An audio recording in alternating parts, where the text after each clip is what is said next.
ഏറ്റവും പുതിയ ഡിസൈനുകൾ ഏറ്റവും കുറഞ്ഞ പണിക്കൂലിയിൽ ബ്രിഗാദിയ ഗോൾഡൻ ഡയമണ്ട് ചാവക്കാട്. ഗുരുവായൂരിൽ താൽക്കാലിക ബസ് സ്റ്റാൻഡ് ഒരുക്കുന്നതിന്റെ ഭാഗമായി ബസ്സുകളുടെ ട്രയൽ റൺ 27 നടത്താൻ നഗരസഭാ ട്രാഫിക് റെഗുലേറ്ററി കമ്മിറ്റി യോഗത്തിൽ തീരുമാനം. പടിഞ്ഞാറേ നടയിലും കിഴക്കേ നടയിലുമായി സ്റ്റാൻഡുകൾ സജ്ജമാക്കുമ്പോൾ ബസ്സുകൾ സർവീസ് നടത്തേണ്ട രീതിയാണ് പരീക്ഷിക്കുന്നത്. ഇതിന്റെ ഭാഗമായി ചൊവ്വല്ലൂർ പടി വഴി പോകുന്ന ബസ്സുകൾ ഔട്ടർ റിംഗ് റോഡിലെ നഗരസഭാ മൾട്ടി ലെവൽ കാർ പാർക്കിംഗിൽ നിന്ന് സർവീസ് ആരംഭിച്ച് തിരിച്ച് ഔട്ടർ റിംഗ് റോഡ്, പടിഞ്ഞാറേ നട, കൈരളി ജംഗ്ഷൻ വഴി മൾട്ടി ലെവൽ കാർ പാർക്കിംഗ് കേന്ദ്രത്തിലേക്ക് എത്തിച്ചേരണം. ചാവക്കാട്, കുന്നംകുളം ഭാഗത്തു നിന്നും ഗുരുവായൂരിലേക്ക് വരുന്ന ബസ്സുകൾ മമ്മിയൂർ, കൈരളി ജംഗ്ഷൻ വഴി ഇടത്തോട്ട് തിരിഞ്ഞ് ഔട്ടർ റിംഗ് റോഡിലേക്ക് പ്രവേശിച്ച് മഞ്ജുളാൽ ജംഗ്ഷൻ വഴി ഔട്ടർ റിംഗ് റോഡ് ചുറ്റി പടിഞ്ഞാറേ നട, മുതുവട്ടൂർ റോഡിലെ ഗുരുവായൂർ ദേവസ്വത്തിന് കീഴിലുള്ള മായ ബസ് സ്റ്റാൻഡിൽ സർവീസ് അവസാനിപ്പിക്കും. KSRTC ബസ്സുകൾ ഡിപ്പോയിൽ നിന്ന് കൈരളി ജംഗ്ഷൻ വഴി ഔട്ടർ റിംഗ് റോഡ് ചുറ്റി സർവീസ് നടത്തും. യോഗത്തിൽ നഗരസഭാ ചെയർമാൻ M. കൃഷ്ണദാസ് അധ്യക്ഷത വഹിച്ചു. ഗുരുവായൂർ നഗരസഭയുടെ ആധുനിക ബസ് ടെർമിനൽ നിർമ്മാണത്തിൻ്റെ ഭാഗമായി ബസ് സ്റ്റാൻഡ് ഇപ്പോൾ പൊളിച്ചു കഴിഞ്ഞിരിക്കുന്നു.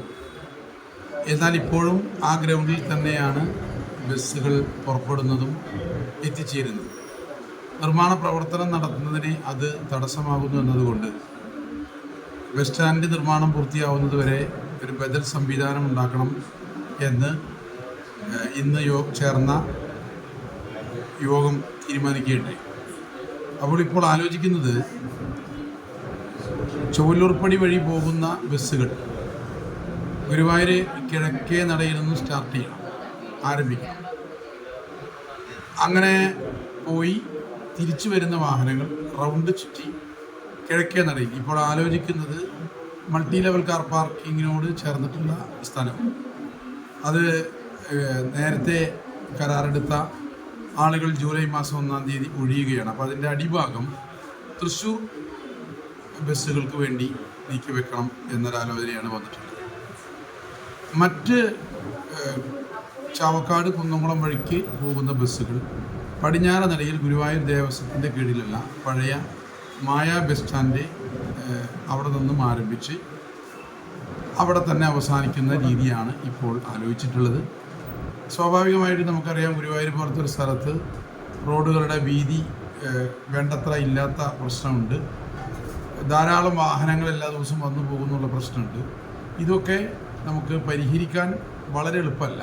അതുകൊണ്ട് ശബരിമല സീസൺ വരുന്നതിന് മുമ്പ് മറ്റ് സംവിധാനങ്ങൾ, ടൂറിസ്റ്റ് ബസ്സുകൾക്ക് പാർക്ക് ചെയ്യാനുള്ള സംവിധാനം ഉൾപ്പെടെ നമുക്ക് കണ്ടെത്തേണ്ടതായിട്ട് വരും. എന്നാൽ ബസ് സ്റ്റാൻഡ് നിർമ്മാണം ഇനി അധികം വൈകിക്കാനാവില്ല എന്നുള്ളത് കൊണ്ട് ഒരു പരീക്ഷണാടിസ്ഥാനത്തിൽ ഈ റൂട്ട് ഒന്ന് ആരംഭിക്കാൻ വേണ്ടി ഇന്ന് തീരുമാനിച്ചിട്ടുണ്ട്. 27-ാം തീയതി ഒരു പരീക്ഷണ ഓട്ടം നടക്കും. അതിനുശേഷം അതിൻ്റെ ഭാഗമായിട്ടുള്ള പ്രശ്നങ്ങൾ, സ്വാഭാവികമായിട്ടും ബസ് റൗണ്ട് ചുറ്റി വരുമ്പോൾ അവർക്ക് സമയം, ഇപ്പോൾ അനുവദിച്ചിട്ടുള്ള സമയം കുറവാണ്. അതുകൊണ്ട് അവരെ ട്രിപ്പ് നഷ്ടമാകുന്നു എന്ന നിലയിൽ ബസ് ഉടമകളുടെ ഭാഗത്തുനിന്ന് അഭിപ്രായം വന്നിട്ടുണ്ട്. അക്കാര്യം RTOനുമായി ബന്ധപ്പെട്ട് അതിനും പരിഹാരം ഉണ്ടാക്കണമെന്ന് നിർദ്ദേശിക്കാനും ഇന്ന് യോഗം തീരുമാനിച്ചിട്ടുണ്ട്. എല്ലാവരുടെയും സഹകരണം വളരെ വിനയപൂർവ്വം ആവശ്യപ്പെടുകയാണ്. ഗുരുവായൂരിൽ ഏറ്റവും ആധുനികമായ രീതിയിലുള്ളൊരു ബസ് സ്റ്റാൻഡാണ് ഉണ്ടാവാൻ വേണ്ടി പോകുന്നത്. നിലവിലുണ്ടായിരുന്ന ബസ് സ്റ്റാൻഡ് ഏകദേശം 1/2 നൂറ്റാണ്ടോളം പഴക്കമുള്ള ബസ് സ്റ്റാൻഡാണ്. അത് അടർന്നു വീഴുന്നു, അതിൻ്റെ അപകടം ഉണ്ടാവുന്നു എന്ന് കണ്ടപ്പോഴാണ് പുതിയ ബസ് സ്റ്റാൻഡ് പണിയാൻ കഴിഞ്ഞ നഗരസഭാ കൗൺസിലിൻ്റെ കാലത്ത് തീരുമാനിച്ചത്. ഈ കൗൺസിൽ ഇപ്പോൾ അതിന് നേതൃത്വം നൽകുന്നത്. എല്ലാവരും സഹകരണം ഉണ്ടാവണം. പ്രയാസങ്ങൾ, അതാത് സന്ദർഭങ്ങളിൽ ഉണ്ടാകുന്ന പ്രശ്നങ്ങൾ ഇടപെട്ട് പരിഹരിക്കണം എന്നാണ് ആലോചിക്കുന്നത്. ശബരിമല സീസണായാൽ കൂടുതൽ പ്രശ്നങ്ങൾ ഉണ്ടാവാനുള്ള സാധ്യതയുണ്ട്. പോലീസ്, അതുപോലെ തന്നെ മോട്ടോർ വാഹന വകുപ്പ്, PWD എല്ലാ വിഭാഗം ജീവനക്കാരുടെയും ഉദ്യോഗസ്ഥരുടെയും കൂട്ടായ്മയോടുകൂടി നമുക്ക് പരിഹരിക്കാൻ കഴിയുമെന്നാണ് കാണുന്നത്.